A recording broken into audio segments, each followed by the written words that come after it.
Hi all, there was an interesting game played in round 2 of the Altibox Norway tournament, which is currently running. Let's have a quick look at it.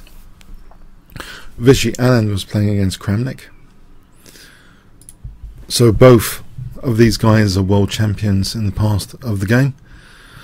So e4, Kramnik plays e5, and we go into a Royal Paz. And in particular, we go into the Archangelist system. So this bishop c5 is Archangelist system usually, it's called. Knight c3 now is played quite often in this position. c3 is played instead. For example, b5 like this. Games start like that a lot. So yeah, knight c3 is a first little surprise, and in fact it gets even more surprising this game pretty soon. Hold your hats. In this position, guess what Anand plays? Uncorks. And in today's era of preparation, this must have been pretty frightening for Vladimir Kramnik to see on the board. So white play here. Guess what Vishy plays? Okay, the most usual move is d3, but we have in this game knight d5. Just to quickly show you d3, how a lot of games go. I mean, the idea is quite logical to blunt this bishop. So like this, for example, knight a5. This kind of continuation has been seen a little bit, where it's thought to be about equal here. So knight d5 is like a gambit. That pawn is hanging here, and actually it's taken. So what's the point? Well, d3, we have this nasty pin. Black's having to give up now his dark square bishop. Right now black is threatening knight takes d5, winning a piece. So white needs to parry that. He takes that dark square bishop, so this presumably is the positional idea of the gambit. White enjoys this kind of trump card. Maybe that word shouldn't be used too much. So this bishop, which has no counterpart, there's a bit of pressure on the dark squares. Now there's a threat of d4, so white's cooling the shots here for a little bit at least. So h6, and now bishop h4, bishop b7, c3. So either d4 or knight d4 both look a little bit dangerous using this pin. We have rook f8, d4, e4. Black commits to e4 and believes perhaps he can hold on to that pawn. Bishop c2, more pressure on the pawn. And now the radical unpinning, which does weaken some squares, but is white in a position to exploit these dark squares, is also hitting c7 here. Now, in this position, you might think d5 probably displays into white's idea that it's kind of weakening the dark squares, and maybe h4 to try and dismantle this pawn chain, for example, like this. It seems about equal, but Vladimir didn't play d5. He plays knight c4, and he's quite willing, potentially, to even give the pawn back. Of course, he's a pawn up at the moment. If he can give the pawn back under favourable circumstances. So let's see. Knight takes, b takes. Yes, he's have double pawns. You might think around here, why not this pawn? Bishop takes c7. Isn't that hanging? b3 is played instead. Let's have a quick check. Bishop takes c7. It seems to be technically about equal, because the bishop does have, it seems, I know it looks really quite awkward, but the bishop does seem to have a square on b4. I'm not sure exactly really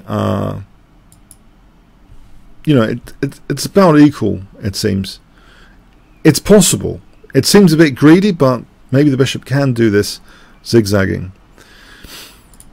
So we see b3 instead, bishop d5, and again you might think, well, why not take the pawn?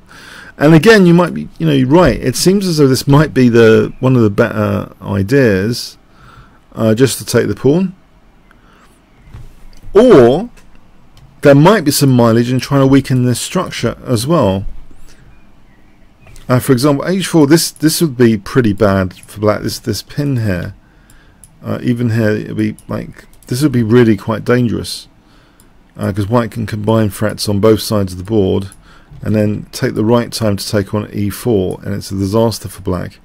So yeah, a move like h4 seems quite to the point, even more so than bishop takes c7. The whole point of the game was trying to weaken black on the dark square. So it seems h4, it seems pretty good to play h4. Say this, more sensible than taking. Again, it seems here maybe white can just take on c7. Yeah, or even just hit this pawn and this kind of continuation, and then take the pawn. Yeah, so it seems, I don't know, h4 seems a good idea here, but bishop e5 was played, and this does lead to some simplification. Now black is willing to give back the pawn with d6, basically, because after takes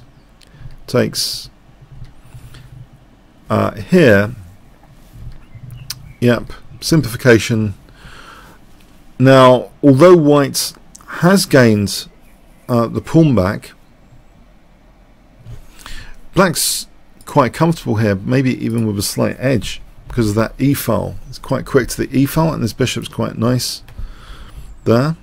We have queen e6 dominating the e-file for a moment. Now queen b3, queen d3. Yeah, the queen enters the position. It's slightly uncomfortable for white here, making some air for the king. Queen e2 here.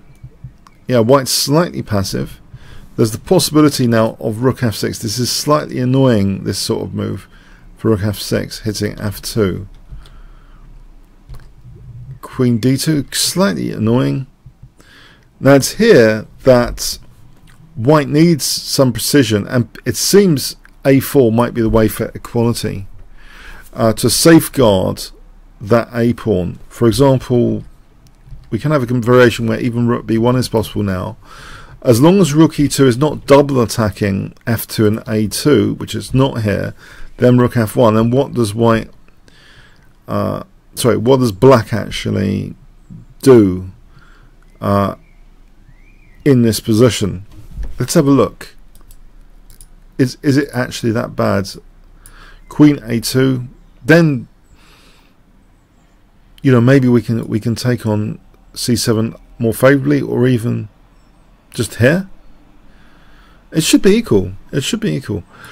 But we have here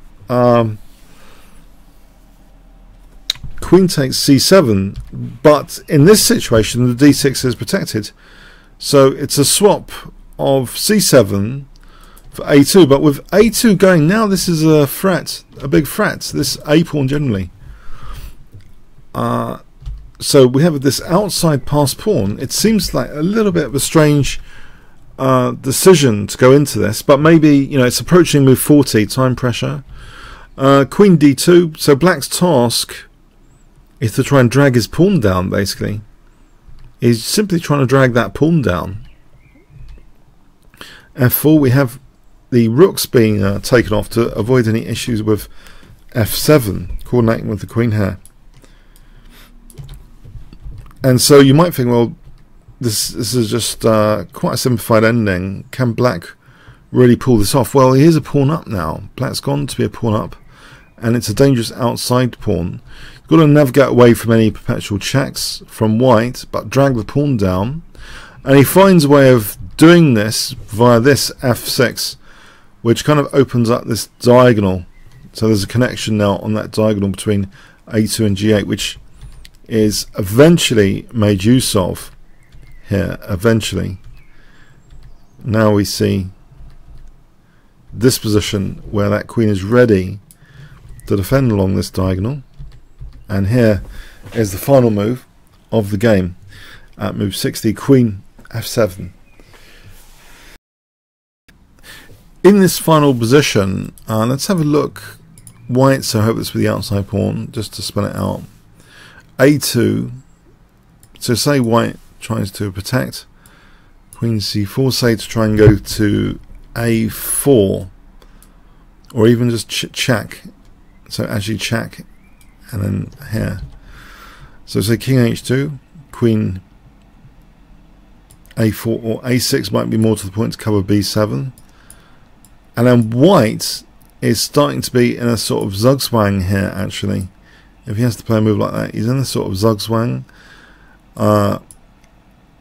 And yeah, it's going to be pretty tricky. I think the checks now, there could be some work here, but the checks are going to run out with white just being a queen down. It's check here, and yeah, the checks are going to run out. So basically that's basically the gist of it. The pass pawn is decisive. Okay. Yeah, it seems actually it was an interesting gambit by Vishy. It seems there's a key moment, either taking the pawn or playing h4 or both. What he did seemed to be a damp squib. Basically, when he played for bishop f6, that position seems to be a slight edge for black because of that e-file. So yeah, there seems to be some opportunity there to kind of weaken this structure a little bit more and maybe take on c7 at least a couple of places. A fascinating struggle for sure. Okay, comments, questions, likes, shares appreciated. Thanks so much.